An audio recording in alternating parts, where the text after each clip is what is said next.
How do you fix the FMCSA so it supports truckers and keeps our roads safe?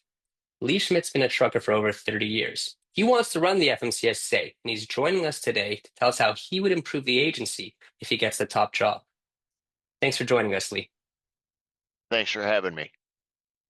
Can you start with just a quick intro on who you are and why you want to be appointed to the FMCSA?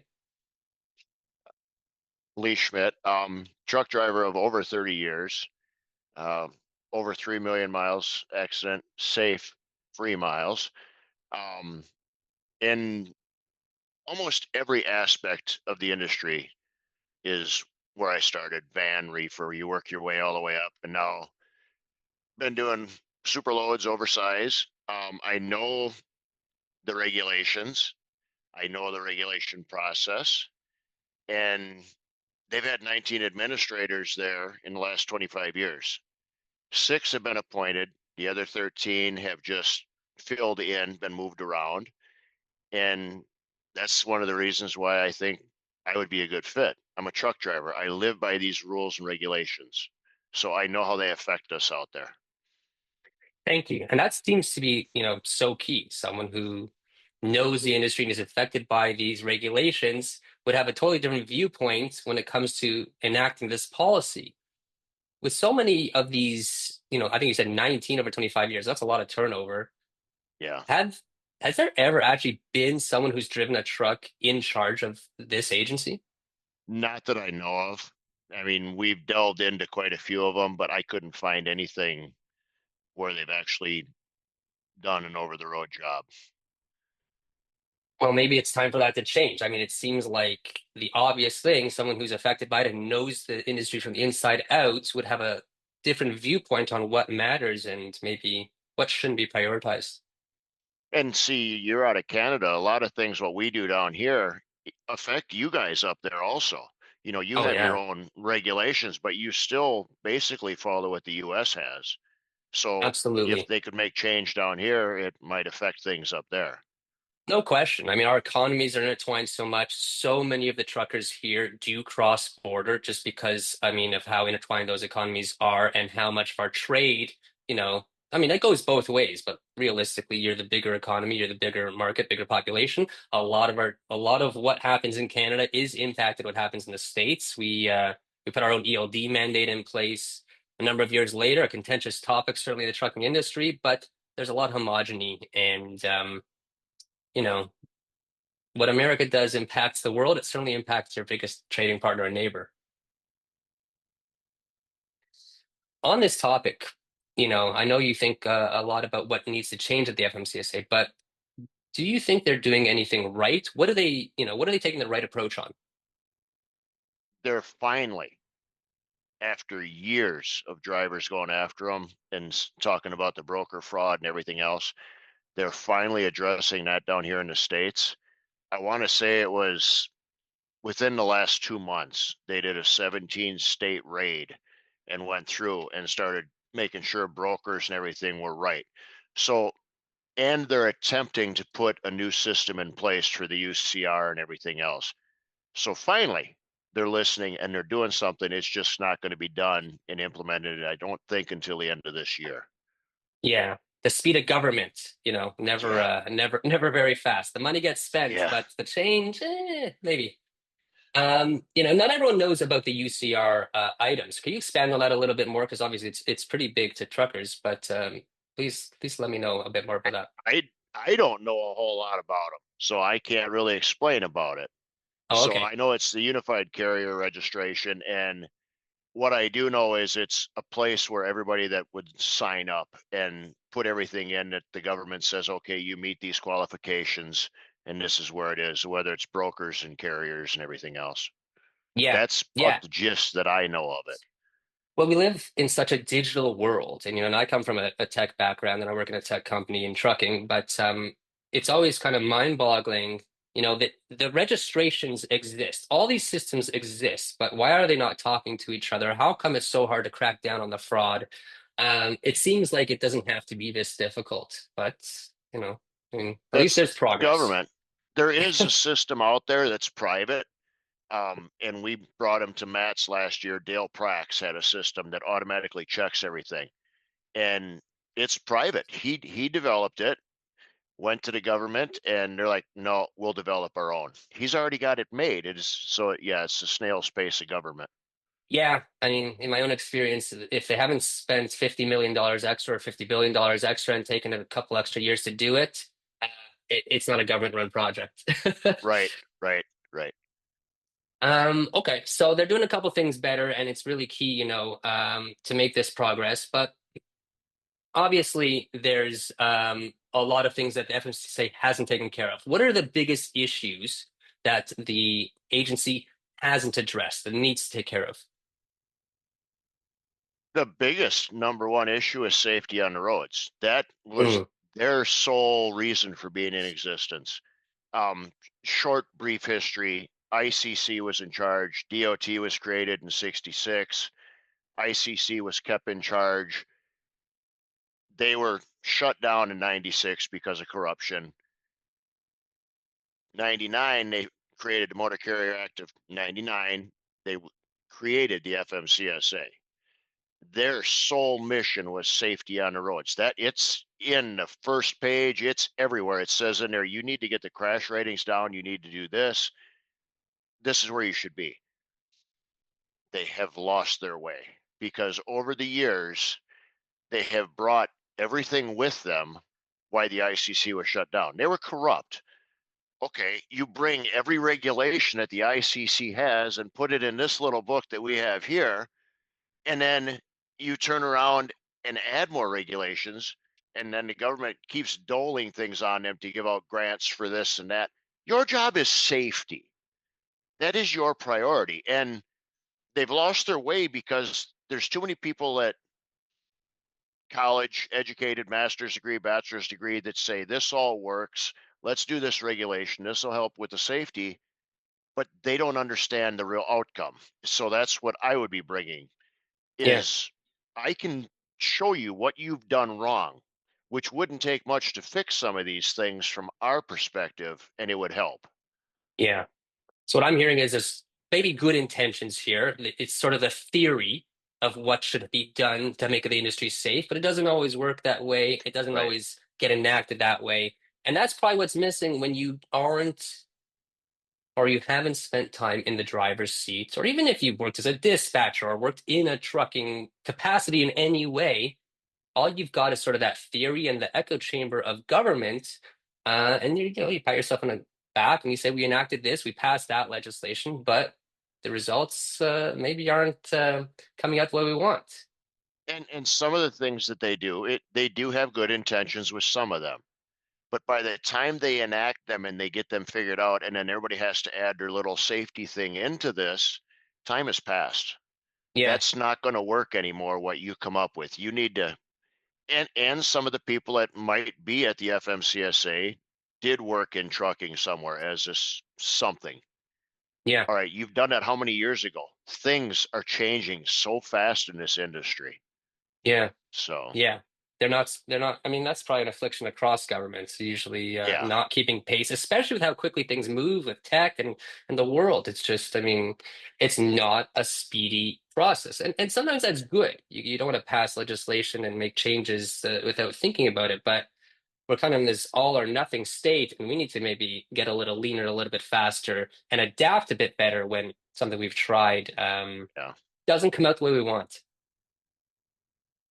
So with that in mind, let's say it all goes perfectly. A few months from now, we're sitting down. I'm congratulating you with your new position. You got the job. You're running the FMCSA. What would your first priorities be? Meet with the president. That would be my first priority. This is his administration. You want to follow what the president's wishes are, as close to what any administration's policies are going to be. Mhm. So that would be the first one would be meet with him and Sean Duffy, who is the head of the DOT. He also was our representative when he was in Congress. So just meet with them. That's priority number one. Secondly, would be as far as the trucking side, stop the speed limiter. They're talking about that again now. It's Mm, been pushed off. they want to talk about that now again and stop the Administrative Procedure Acts. FMC has put out 19,127 Administrative Procedure Acts. What that is a good one they did last year. Because there's such a revolving door with deputy administrator, people keep bouncing around. Them top positions are appointed by the president and the Department of Transportation, Sean Duffy. That's what it would be. Because they can't keep one in there, they just did an Administrative Procedure Act, which they need no approval from anybody. This is just one thing that every group in government gets to do. It's they say we're adding minute changes, things that got overlooked. Yeah. Sure. Um, so this minute change is they put people in place then and call them decision makers. So the administrator and the deputy administrator are just basically figureheads, and these decision makers get to do all the deciding. It's not the final say of the administrator anymore, or the deputy administrator, or people at the top. The decision makers are the ones that get to make the decisions, and it even says so in their rule that they put out that they get to make them even if there is a deputy administrator in place because they don't basically agree with his thought. That would be the Mm. one of the things that would stop. It's like, no, you're unelected, you don't get that power to do that. Yeah. So that's the top three right there. No, I First appreciate you. Sorry, go ahead. first would Yeah. be meet with the Trump and his administration. But yes, that's the top three. Okay. Okay. So just to reiterate, one is making sure that there's alignment at the top, both, the highest position in the land as well as the transportation, the DOT secretary, I recall. Got to be on the same page. Second is the speed limiters. And third is sort of, well, let's make sure that the people that are running the show actually have control over what's happening. Otherwise, Yes. it sounds like chaos, and you can't. This is why things sometimes just don't get done in big organizations. Right. There's sort of a hierarchy that should be followed here. Sounds like you're aware of that and respecting that, and it's key that the people that are working under you or whoever gets the job are also marching to the same beat and following one sort of approach and plan. Otherwise, I mean, people are just going to do what they want, and it doesn't matter who's in the position. Right, right. And that's what it feels like because it was 2021. They did a few other things, and oh, they need to have a check and balance in place. Mm. Okay, I appreciate that. No, it's obvious that this stuff's near and dear to your heart. Can we talk a bit about the speed limiter for a moment? Because, people that don't work in trucking hear that trucks are, essentially regulated. Up here in Ontario, at least, they can't go, I believe, above 105 kilometers an hour, fairly close to, a bit above 70 miles an hour. And something similar in most, I assume it's a state mandate there, but maybe it's federal. So most people would hear this and say, "Hey, that's good. These are 80,000 pound vehicles. They should be limited. It's safer. That sounds safe." Why is that a problem? Uh, First off, it's illegal for the feds to do this. Oh, Back when Carter was president, we had the fuel embargo, everything else. That's when they put the speed limiters on. mm, I don't remember what year it was removed. I want to say it was 97 that the feds gave it back to the states. And at that time, we did have states down here. Ohio was a big one for 55 for trucks, 65 for cars. Texas was another big one, 55 at night, 60 during the day, or 65 while everybody else was running. The states found out over time with enough data, which the government apparently doesn't understand. When you split the speed limits, you get the snail's race, and then you get road rage from the cars, and it is not safe. It's better to let traffic just flow at the same pace because look at it this way, trucking is the only job where our workplace interferes with the general public. The trains are dedicated to the rail lines, airplanes are dedicated to airspace. Trucking, we are with the general public. So if we can maintain at least somewhat of a close speed, you're only interacting with very few people right around you. Now you slow us down to 55 or 60, 65, speed limit 75 and 80 and 85 in Texas in spots. That is bad because the interactions you have with the amount of traffic, it causes for more issues. Yeah. Yeah, absolutely. And it's a very regulated industry and again, good intentions, some of it good, some of it probably less popular among truckers, but I think everybody's been on the highways and frustrated when they see two trucks next to each other and thinking, why doesn't this guy just pass that one and get out of the way? And they don't understand it's the limiter a lot of the time. It's not like driving a Corolla. These are Right. huge vehicles. Wind matters. You can go a little faster when you're behind another truck. Once you start trying to pass and both are going about their max speed and uphill, downhill, level, whatever, it's not a quick zip around. It 15 minutes, 20 minutes sometimes, and it there's no question that it has a chain effect on the rest of traffic. And also in the oversize aspect of things, there's states based on our load size. We're limited. We've hauled loads where we've had to stop at every bridge, no matter what, and cross it 5 mile an hour. Really. So, oh yeah, just think of the amount of traffic that you get backed up behind you. Other states, 45-mile-an-hour max based on size, weight. There's so many things. And with the trucks nowadays, all the carriers, company carriers, Hmm. are basing them on fuel mileage. Fuel Oh mileage yeah. means real low gears, real low ARP or real high gears, real low RPM, no pulling power when they actually need it. So that is the other reason that so many of them are just can't get by. So Hmm. Yeah. No, it's I think there's a lot that goes into the space that people that don't work in it and haven't driven are less familiar with.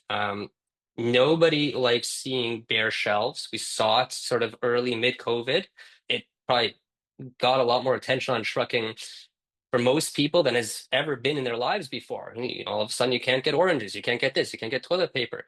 But the second you're in the car sharing the highway with a truck, you're frustrated it's in the way or there's a traffic issue. You can't have it both ways. But it sounds like you are aware of things that ought to change so we can still have safety, but common sense. Because if yes, you're driving erratically, your safety score goes down. It's not like trucks and truckers aren't getting inspected.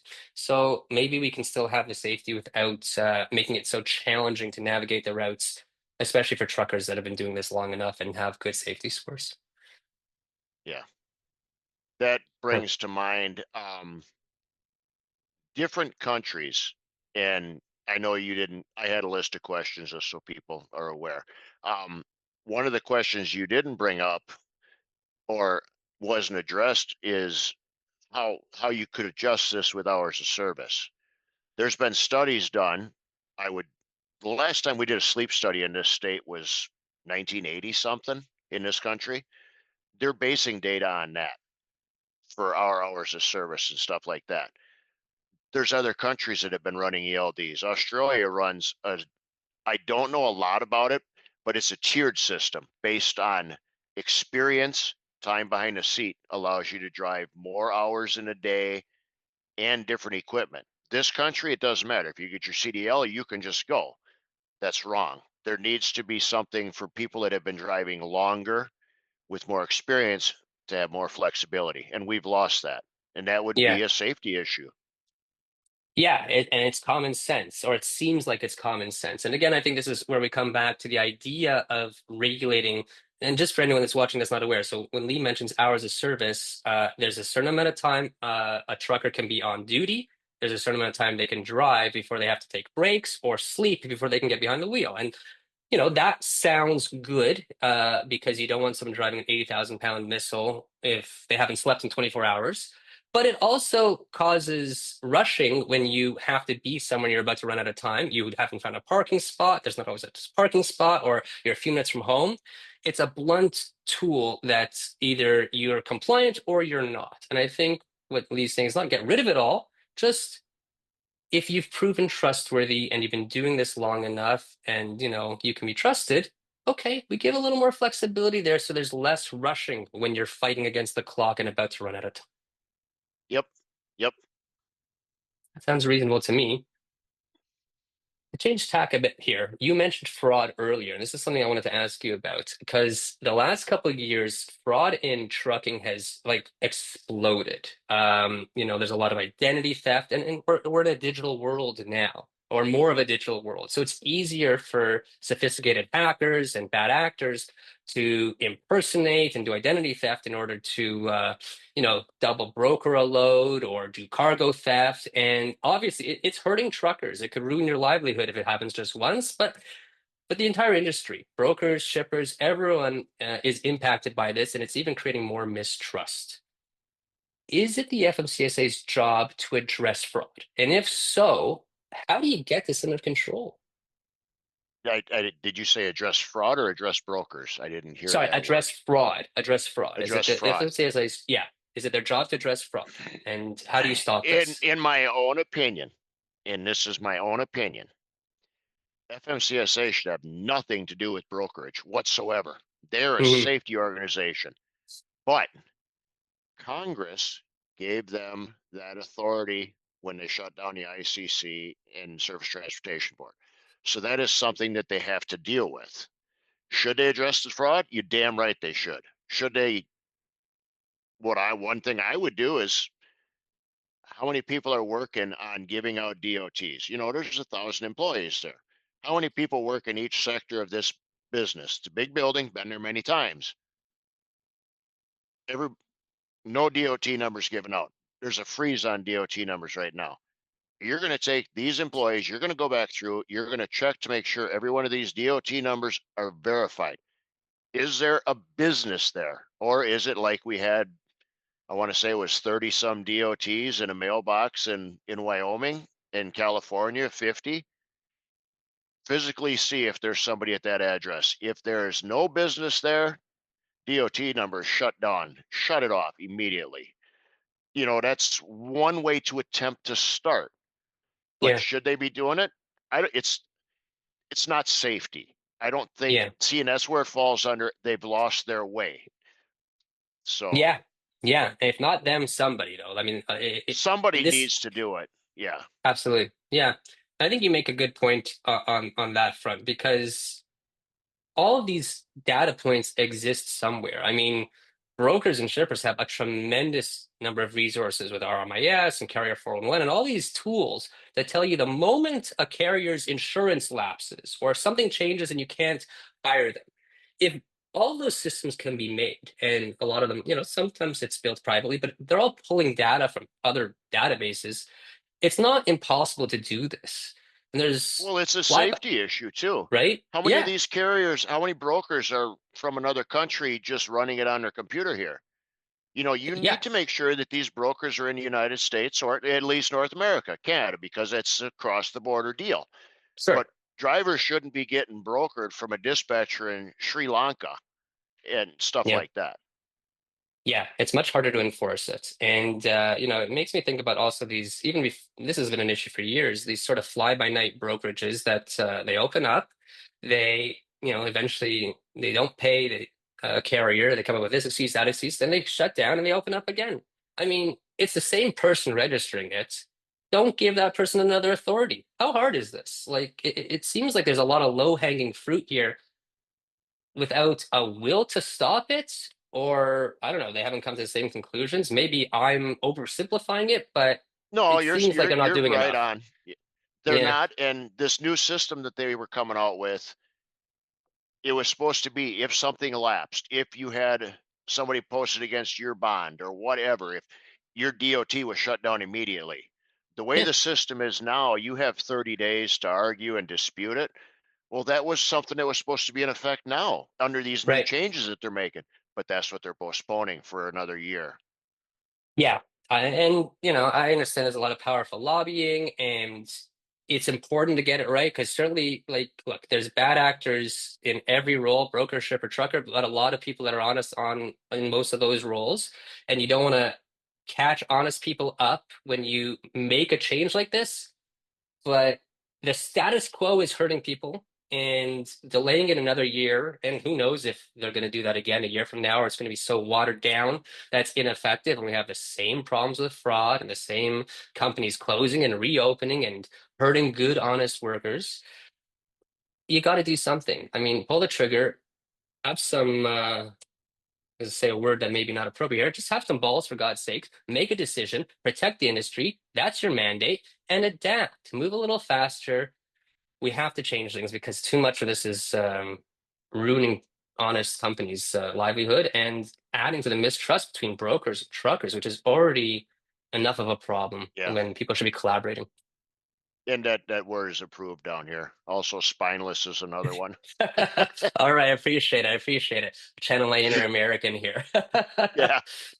Okay. All right. So there, let's switch here again. I'm curious about this, and I think it's probably come up a lot as you've thrown your hand into the ring. It's a big job to run a federal agency. And normally these roles, you said 19 over 25 years, they go to career politicians, they go to bureaucrats, people that know how to play the political side of the game. How do you intend to convince decision makers that you can adapt to that side of the work, given, I assume, you have less political and administrative experience than at least some of the other people being considered for the position? The minute they find out I got the job, half of them will quit because I am a truck driver and they don't want to work for me. There you So go. that would be part of the problem would be out. Um, I can deal with upper management. You're not having to go in and deal with every single person. You go to any business out there today, and it's not just the government. Hey, you don't deal with all the low employees. You deal with their bosses, their managers of such sectors. So, for instance, Bill Mahoney was chief safety officer at FMCSA. We've dealt with him. He oversees to make sure that what they're pushing in Ohio at a sale is the same regulation they're pushing in California so that it's treated the exact same. So I could go in and talk to Bill. Bill, how many people do you have working under you? What are you working on? What are you pushing? What do you want to see changed? Ken Riddle or Ken Ridley. Riddle? Ken Riddle. Had to make sure I got his name right. He's in charge of the broker fraud now in working in that department. I've met with him at Louisville. We've had discussions on the phone at different times. How many people are working under you? What is it you're working on? I These are the areas I think might help in your department, and go back and forth that way. Um, and as far as coordinating or working with these people, the people feel, oh, you're a truck driver, you don't have the business. I do oversize. I do super loads. Now in Canada, it's basically the same thing. Canada, you deal with the RCMPs, you deal with the scales, you coordinate with city officials. I do the same thing in the United States. I deal with the DOT. I deal with high pole trucks. I deal with police, county, state, local ordinances. Um, Prior experience, I built roads when my children were younger and we wanted to be home in more. I still drove truck in the winter, but during warmer months, I was home. So I did road construction. I dealt with the DOT back then. I dealt with city and state officials. I dealt with the EPA, dealt with the DNR. I was a firefighter for years. We'd show up on scene. Whoever shows up on scene assumes the role until hierarchy gets there. So you're coordinating, calling county dispatch, send out this person, send out this, we need this. You're in charge till more people show up. If you're doing fine in your position, they'll keep you there. It's kind of the same thing. I am not a business person. As far as managerial that way, but it can't be that difficult. It's you do what you know. Yeah. So I appreciate that. I'm glad that you highlighted that because a lot of people maybe hear, oh, a trucker wants to do it. Sure, that makes sense. But what about this? What about that? And it's very easy to find reasons why something can't work or to say something like that. And, it's not like everyone else with the role has done a perfect job either. But you've right, you've you've driven, you've been in a position of authority in, building the road construction and running crews. had to repeat for a second. I had one of my escorts calling. Oh, So when you say escort, I imagine this is someone who escorts your vehicle, not someone yeah, I who got I is got a in a load. different role. We have a load lined up for Monday, and I had to get Okay. all my escorts lined up. Ah, My wife's laughing because we went and had our phone to get redone one time, yeah. and it come up escort in Oklahoma, escort in Oh Iowa, man. and the woman looking at the phone is going like this. My wife goes, "He does oversized loads. These are people that escort the trucks." That's great. That's great. Oh man, there's an SNL skit in there somewhere.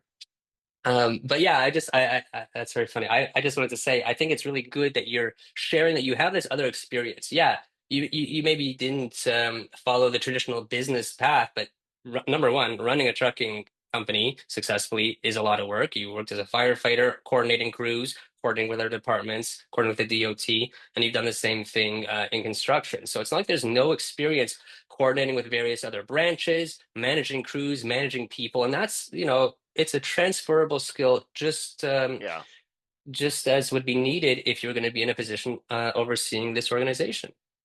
And when we were doing one of the major road projects, people are like, "Oh, you're only doing it with 10 or 15 people." No, we were the high, I'm trying to think what the heck you'd call it. The general contractor for the highway job. Hmm, So underneath us, you're having meetings with the sewer department, you're having meeting with concrete guys, you're having meetings with this and that. So you're in charge of basically 1,000 people in and out of that job. It's no different. They're doing different jobs. I didn't go to every person and say, "What are you doing?" I went yeah, to their supervisor. beautiful. So Yeah, so yeah, that experience is exactly what would be needed to move into a similar role in the FMCSA. So let me ask you here, because obviously you've got some common sense policies which are going to butt up against the tangle of bureaucracy and rules that come with government. Some of the changes you would want to put in place would require, I guess, other agencies and departments to be on board. Do you have any concern about navigating the bureaucracy and liaising with people who may not be aligned and actually getting this stuff forward versus just endlessly talked about? no, um, I've like I said, I've dealt with the DOT and EPA and DNR on highway jobs. It'd be no different than calling up Sean Duffy. He's the DOT. So part of your requirements is you answer to the DOT. You're in constant contact with him. A lot of other things get done through the FHWA. You can meet with these people. I don't see an issue with that. Great. No, that's great. I'm glad to hear that confidence. Now, I know in the past, at least some of the things I've read prior to us actually getting to talk, you mentioned that you really want to make sure real truckers have more of a voice at the FMCSA. How do you intend to collect the input and opinions of millions of truckers around the country? Make it more known how to make your comments known in the comment period. We started advocacy in 2017 when the ELD came out in the United States. From then until 2021, you meet with the FMCSA and they say over the years, the drivers are becoming more informed. We're getting more comments. So what you guys are doing is working. So I would just expand on that.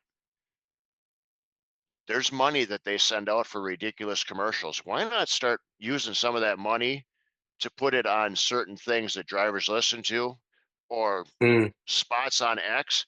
Hey, there's a comment period coming up, truck driver. You need to do this. Get it known that way more. Get drivers to speak that way. The other thing would be I'm a truck driver. I don't have a problem talking to drivers. I'm not afraid to show up at a truck stop and wouldn't be afraid to show up at a truck stop. Have a sit down.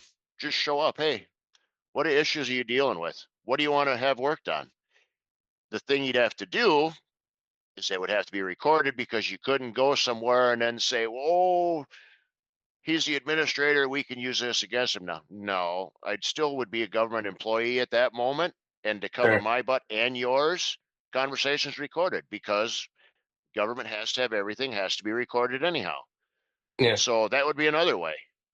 Yeah. Yeah. There's lots of opportunities, as you say, to get to reach people where truckers already are. X, YouTube, TikTok, email, whatever. I mean, I understand why these sort of press releases and announcements happen on the FMCSA website or the DOT website, but they're very government, matter of fact, boring. And I don't know anyone that's really going there other than other people in government. So go to Right. the truck stops, go out where the truckers are, use digital to our advantage, and get that feedback. Yeah. Beautiful. So this has been in the news, since sort of you threw your hat into the ring. A lot of truckers support you, a lot of non-truckers support you. But this isn't an election. You have to be appointed. So if people want to help, they like what you and Lisa, your wife, are doing, what can they do? How can they show up for you? They can follow us on all our socials, X, Facebook, TikTok. We have a change.org petition going out right now. They can sign the petition, share it. I want to emphasize, do not donate money. I am not looking for money. That money that goes on there does not go to me. So do not donate any money. Just sign the petition and that's it. Share it. Um, Call your senator if you're in the United States.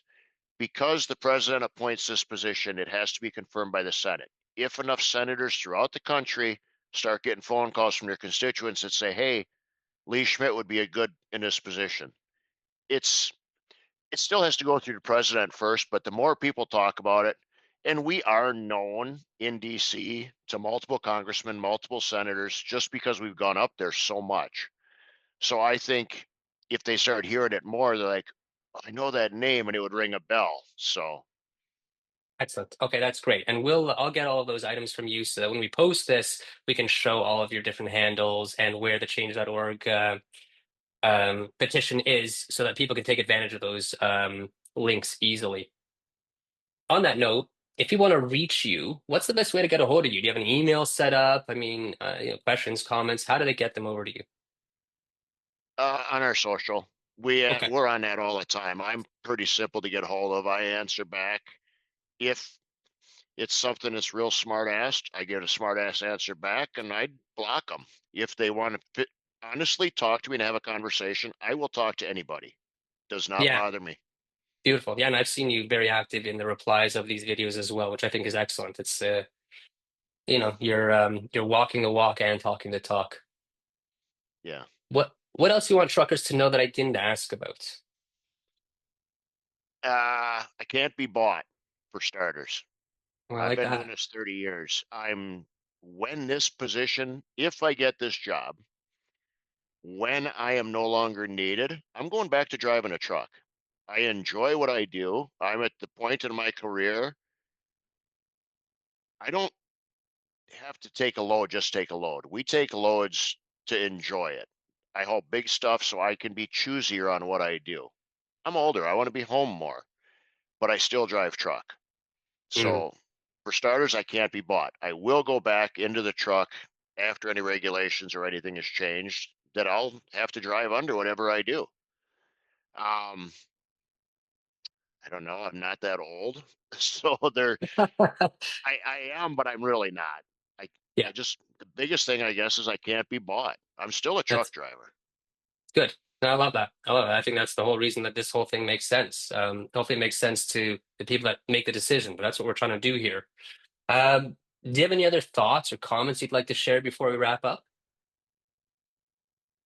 No, I'm thanking you for giving me this opportunity and reaching out. And not really. I think I answered everything. Yeah, I think we covered a lot here. No, I appreciate it. I mean, it's been lovely speaking with you. I want to thank you for joining us, Lee. Lisa, your lovely wife, I know is waiting in the wings there. And for those that don't know, I mean, she knows the industry as well. She's been doing this with Lee for a very long time, and the two of them are doing a lot to champion trucking, regardless of what happens with this role. They've been working to improve the industry, and I know they'll continue doing that no matter what happens with this role. Though obviously, we hope you get it. You've got our support, Lee. You've got our support, Lisa. Really, thank you so much for joining us. Wishing both of you a wonderful day and an excellent new year. Thank you. Thank you very much.